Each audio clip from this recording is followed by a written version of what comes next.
there, welcome back to another show. Today's a very brief look at Mank, which is now the new Fincher film on Netflix. It was produced by Netflix, totally financed by them. It's the kind of project you only do if you're a streaming service with a lot of money to spare, and you want to do an art house film to show you into art as well as commerce. It's that kind of thing that most studios would not have the money to produce this. Even though it's quite a low budget film ultimately compared to a lot of other films, most studios would not finance something like Mank. Because it's black and white. It's about an obscure screenwriter from the 30s who wrote Citizen Kane, which is an obscure film that is one of the best films ever made. According to all polls, I think it's a very good film, but I'm a big Orson Welles fan. But it's a very obscure subject. And there's no wonder it took forever to get made. It's just one of those subjects that's in part to get financed. It was written by Fincher's father, Jack Fincher, and actually it's one of my favourite Fincher films. I'm really happy to have seen this one. I think it is most stronger than a lot of films. But I'm interested in the subject, so that made me a bit biased. But it's one of those warmer films. There's like a human heart to this one that I have a problem with a lot of Fincher films. I think some of them are really cold and really distant from the characters in ways that don't help. You know, I think sometimes Fincher has scripts that are characters who are a bit cipher-like, and you're meant to get behind them and you never really can. And one of the big problems I have with Zodiac is that I don't feel Jake Gyllenhaal's character is that well fleshed out. I always feel like I'm watching someone who I don't really know being obsessed with something. It just feels like I understand the Downey Jr. character, I understand the Mark Ruffalo character, but the Jake Gyllenhaal character, I never quite get what he's about. And it's the same with the Brad Pitt character in Seven. He seems so stupid and so not a cop that I always wonder why. It's a big distance for me from the film because I just think, you're too dumb to be a cop. You're just too dumb. There's no way you'd be in this department. Now, I mean, it had to be even more messed up than it even looked for someone like this to get a promotion. You know. It just felt like a. It just feels that sometimes it takes on scripts with characters that need for fleshing out. In this one, you don't have that problem. You have a really good cast, and you have really good characters, and it's pretty intelligent how it's done. But again, there's a warmth there that you don't always get with from Fincher. It just seems like a director sometimes has an interest in things, but people are part of it. It's not the whole thing. It's funny because he gets the Kubrick comparison. I always think Kubrick's a lot warmer than Fincher is. Like Kubrick is distant with characters, but he's sympathetic towards them even though they're behaving like idiots. Like, it's not like I don't find him cruel at all. I just think he's just like, this is the situation, this is how people react badly usually, and usually in a really funny way, but we don't know what we're doing at the time. Fincher stuff just feels colder a lot of the time. But to the film really is it's a good companion piece to RKO 281, which is another film making Citizen Kane, but that film was about the Orson Welles side of it. Like, Mankiewicz was in it, but he was a small part of it. It was all about Orson Welles dealing with the studio and dealing with the backlash from Hearst and all the papers and things. This one is dealing with the writing of it. So it's almost like when this one ends, that's when the other one starts.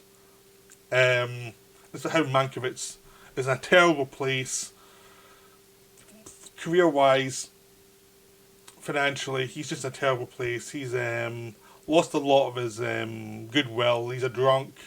Like, people know he's talented, but no one trusts him to deliver anymore because he's funny as hell, but he's drunk too often. He's bitter about things, and he's not a good bet. You have to keep him on a short leash. You know, he's self-destructive as hell. So, of course, he's the ultimate person for Orson Welles to hire because Orson Welles is also that kind of self-destructive kind of character. So he's like meets like. Of course, they won't go on. Because, I mean, basically, two people think they're geniuses in one room. So they stay in each other's rooms, basically. Like, you see John Houseman is a guy who has to babysit Mankiewicz to write the script and get him through it and get him off the booze and let him try and get him to do his best work.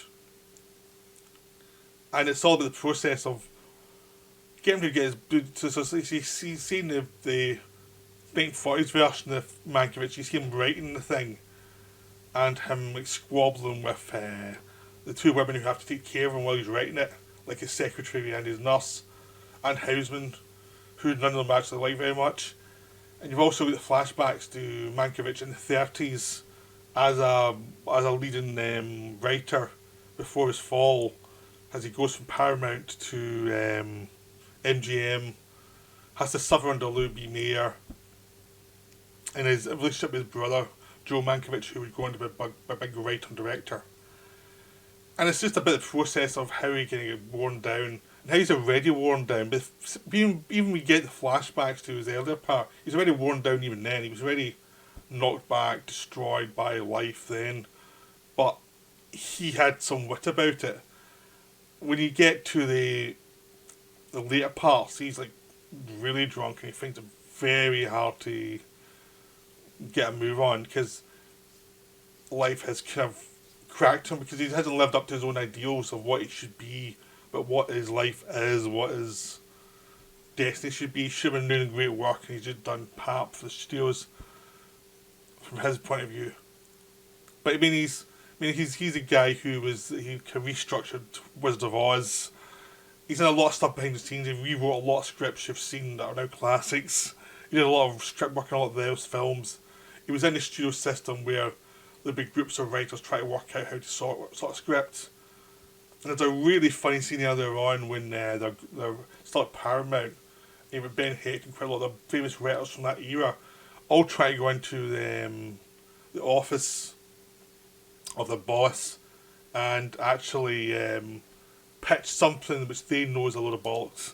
Like they'll try to explain why it's not a universal cheap horror movie like Frankenstein, even though the thing they're pitching is basically Frankenstein with a few little changes, and everyone knows they're lying their head off, including the boss. Like everybody knows it's just a total scam, and no one's going to do this film, and they've just come out short. And it's a really wonderful scene because it's just a bunch of men bullshitting each other. There's some other really wonderful things in the film.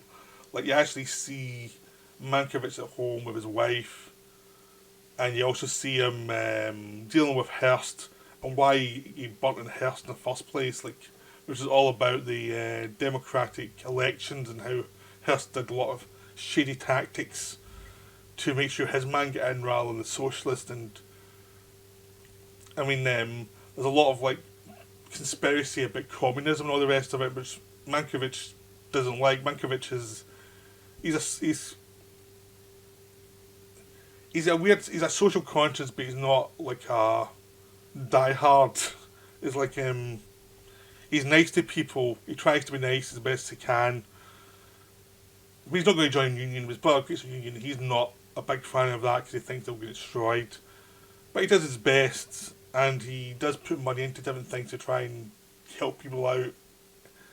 So I mean, he's a reluctant person. He won't give money to causes which he thinks is insane. Like, he would not put money into a cause to elect this guy, even though every other writer did, because they wanted to keep their jobs, and Mankiewicz wouldn't do it.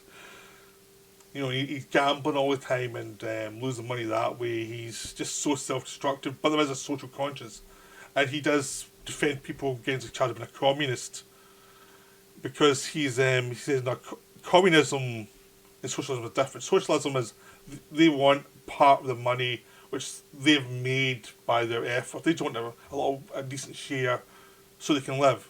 Communism means we want a share of nothing, basically. So he defends the socialists and says, like, it's two different things.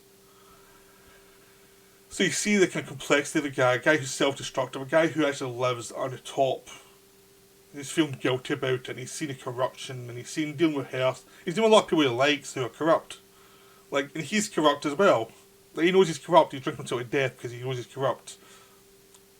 And he knows there's lots of complexity. The people, like, Hearst is awful in lots of ways, but he's not a total demon either. It's just a complexity that's in the film, which is nice coming from Fincher, who, as I've said earlier on, I think a lot of time his films have very weak characters, or cold characters who haven't developed right and you feel distance from. In this one, none of that happens. Like, he's got a lot of good actors who are really invested and trying to make it right. So Gary Oldman's terrific in the lead. He's just great. It's like, it reminds you of what happens when you give Gary Oldman a good part. Like, a lot of time he's in films that obviously are well below his talents. So he's phoning it in the best he can, really. But every so often you get something like this where he gets to show what he can do.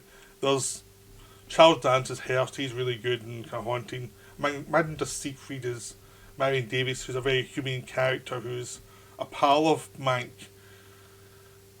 And his relationship with his brother's good. His wife, Tuppence Middleton, she's good as well. There's lots of very humane stuff. His nurses and all the rest of it. Everyone's good in the film. It is just a very warm film. It's one of my favourites of the year actually that I've seen. I really enjoyed this one. It surprised me how much I enjoyed it. I know other people who are looking forward to it who liked it, but not as much as I seem to like it. Which is funny because I wasn't like counting days for it to come out. It's just like, oh, when it comes out, I'll see it. I'm not a massive. I mean, I like Fincher, some of his stuff, but not all of it. So I was looking forward to like the subject matter, but I wasn't like a die-hard fan of it. I mean, I'm a big Orson Welles fan, but I know he could be a prick. So I don't mind any film showing that. It's like, it's well-known knowledge. I've read biographies of him. He could be awful. So, and this film shows he's not particularly the nicest person. But it's a wonderful film. It's really worth seeing. But it's definitely for it wasn't the biggest budget film. I think Netflix have limited expectations of it because it's an art house film. It's not for everybody. But I think if you watch it and want to find out something about the history of the time, you can have some fun with it. You can enjoy it. It's really well done. And it was into the whole idea of what the socialists were in the 30s and what they were like against the Republicans then, and how the politics were developing in the 30s before the war. How it's similar but different from now. There's similarities, crossovers and differences as well, so there's lots of intriguing elements to it that if you're into history you'll find some interesting stuff there as well. So I hope you enjoyed this. I'm trying to make it as short as possible. I'm trying not to go into tons of details so you can sit back and enjoy it. Okay, that's me for now. I hope you enjoyed this video and I'll see you later.